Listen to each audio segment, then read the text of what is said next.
La majorité des gens vous diront que leurs passifs sont leurs dettes de carte de crédit qu'ils prennent pour financer leur achat à Gucci. Et ensuite ils vous diront que leurs actifs sont leur maison d'habitation, leur voiture et l'argent dans leur banque.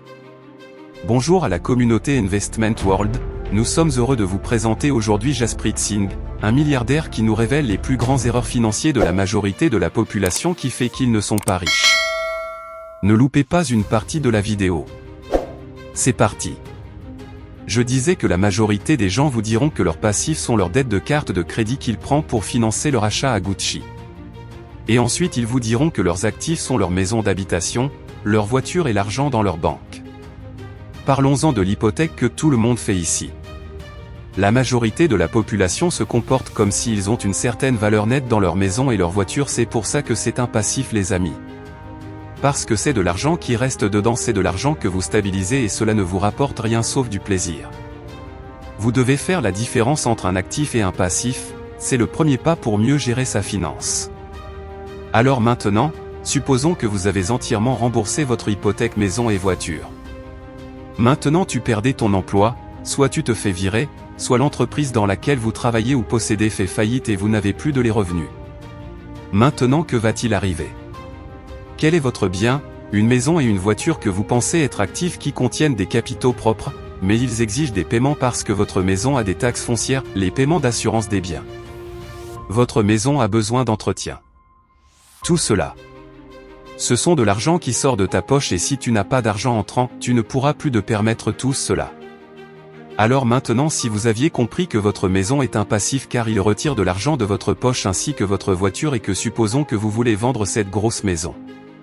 Si le prix sur le marché de l'immobilier est à la hausse, ce qui veut dire que vous pouvez vendre votre maison avec une bénéfice ainsi acheter une maison plus petite et commencer à investir le reste dans un actif qui vous produit aussi d'argent. Au cas où le prix de l'immobilier est en baisse, si vous vendez la maison, vous allez le vendre en perte, ce qui n'est pas favorable car le concept est de faire du bénéfice avec ce qu'on achète et non le contraire. C'est la même chose pour les voitures, si vous aviez une voiture c'est bien, mais vous devez comprendre que c'est un passif car dès que tu conduis cette voiture hors du parking du vendeur, elle va perdre en même temps entre 15% à 20% de sa valeur. Immédiatement.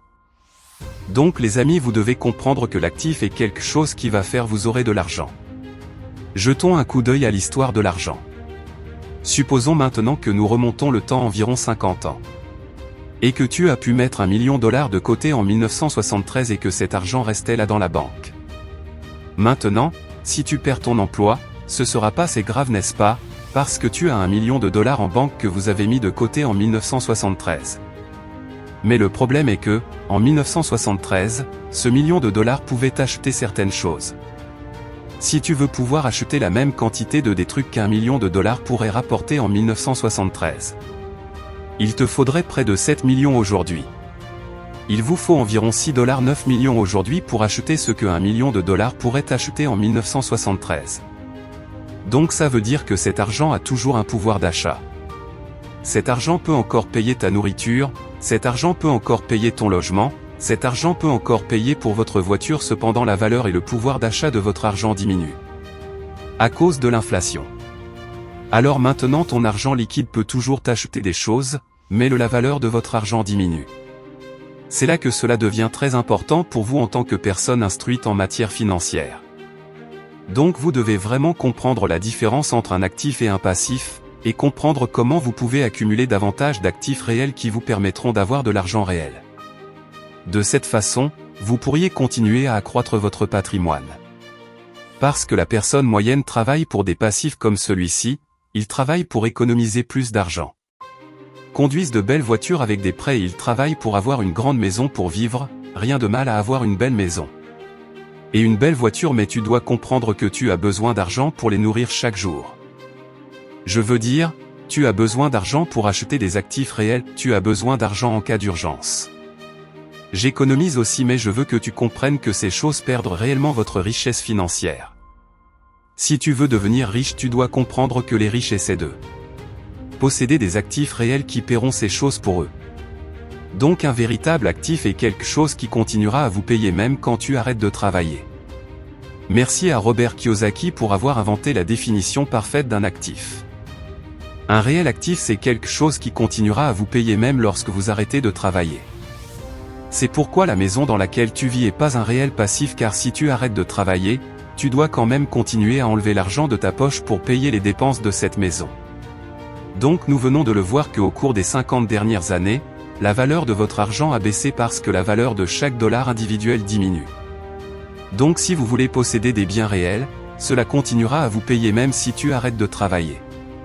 Ça veut dire que tu dois recadrer ton esprit quand il s'agit de la réelle actif et vous devez utiliser les liquidités que vous aviez pour acheter ces vrais actifs. Alors quels sont ces vrais actifs ? Ça pourrait être des choses comme l'immobilier, actions d'entreprise, la crypto et les entreprises. Ce sont les actifs testés et éprouvés qui ont construit plus de richesses pour les gens que n'importe quelle autre classe d'actifs. C'est à ce moment-là que j'ai commencé à investir dans l'immobilier. J'ai eu de la chance d'avoir commencé à investir dans l'immobilier en 2011. Le marché était au bas du cycle en 2008, ce qui signifiait dans l'immobilier que maisons se vendaient à un prix très bas. Je ne savais pas qu'ils vendaient bon marché, parce que je n'en avais pas d'expérience en matière d'investissement. Je n'avais aucune expérience en matière d'éducation financière. Je ne connaissais même pas comment investir dans l'immobilier. Jusqu'à ce que je commence à le faire moi-même. Parce que je ne connaissais personne qui investissait dans l'immobilier dans mon environnement, mais la façon dont ça marche c'est ça. Tu vas acheter une propriété, disons, une maison unifamiliale et maintenant, quand tu achètes ça ce n'est pas pour y habiter vous-même. Vous achetez cette maison pour louer à quelqu'un d'autre dans le but de générer flux de trésorerie. Cette propriété ne devrait pas seulement payer les taxes, l'assurance de la maison, l'entretien, les frais de gestion, mais cette propriété doit mettre l'argent dans ta poche chaque mois. Alors maintenant tu es propriétaire de cette propriété, pour ne pas y vivre toi-même mais pour que quelqu'un d'autre vive. Ce locataire paie vos dépenses, il devrait également payer pour votre prêt hypothécaire, si vous avez un prêt hypothécaire sur cette propriété et mettre de l'argent dans votre poche chaque mois. Ça veut dire maintenant que c'est un actif car il te rapporte de l'argent plutôt que la maison dans laquelle tu veux qui est un passif, alors vous devez comprendre que vous aurez besoin effectivement d'un appartement pour y vivre. Maintenant si vous n'êtes pas encore riche, vous devez obligatoirement minimiser vos dépenses, pour créer des actifs soit dans l'immobilier comme je viens de dire, soit dans les actions d'entreprise ou créer vous-même une entreprise qui pourra vous payer après. Votre vie de luxe. Dites-nous dans les commentaires si vous voulez en savoir plus sur l'immobilier. Nous allons maintenant parler des actions d'entreprise. Quand il s'agit d'actions, comment ça marche ? Voici vous avez un certain nombre d'entreprises dans le monde et aux États-Unis. Quand ils atteignent un certain point, ils voudront soit obtenir plus de publicité ou gagnent plus d'argent ou je suppose qu'ils liquideront certaines de leurs actions comme. Eh bien, parce que maintenant ils peuvent échanger l'action de leur société cotée en bourse, donc quand une entreprise grandit assez, ils envisageront de faire ce qui est appelé à une introduction en bourse. Et à un premier appel public à l'épargne et ce que cela signifie, c'est que cette société va maintenant faire du commerce à la bourse. Alors maintenant, ce que vous pouvez faire c'est qu'au lieu de simplement sortir et acheter des trucs sur Amazon ou d'acheter des Apple, vous pouvez en posséder un morceau de cette entreprise maintenant. Je n'en recommande aucune de ces entreprises mais ce que je dis c'est maintenant que vous pouvez changer votre état d'esprit, du simple fait d'être un consommateur à un producteur et ce que cela signifie, c'est que maintenant vous possédez une partie des entreprises dans lesquelles vous dépensez déjà votre argent ou votre temps et une manière simple que vous pouvez faire. C'est une façon simple pour vous de commencer. Maintenant, cela signifie que l'entreprise que tu achètes, c'est une excellente entreprise.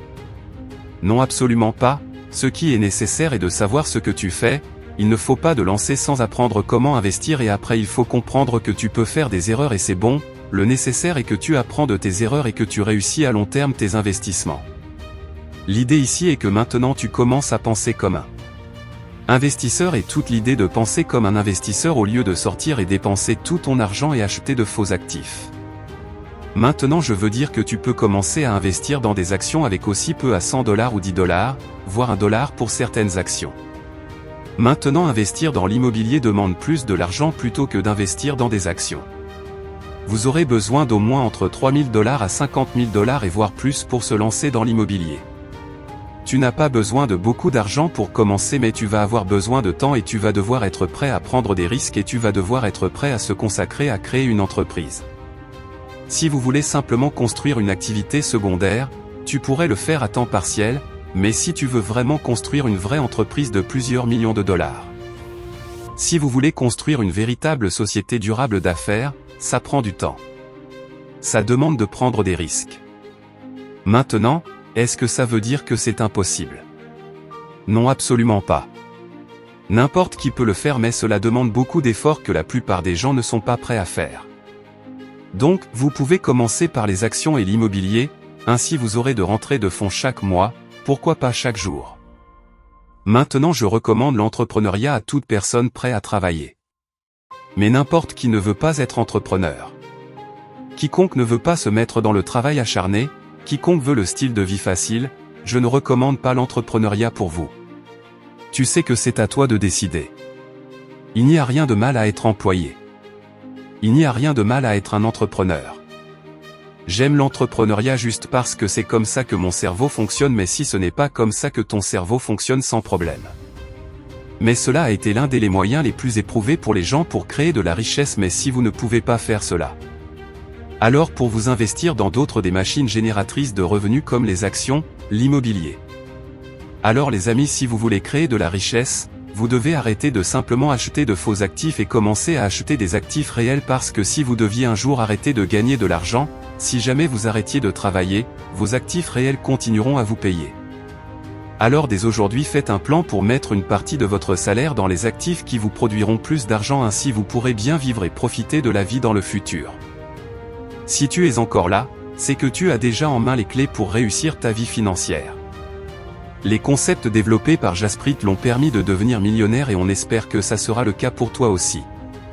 Si tu as adoré cette vidéo, aimez-la, partage-la avec tes amis et dis-nous dans le commentaire ce qui t'a le plus touché dans cette vidéo. À la prochaine.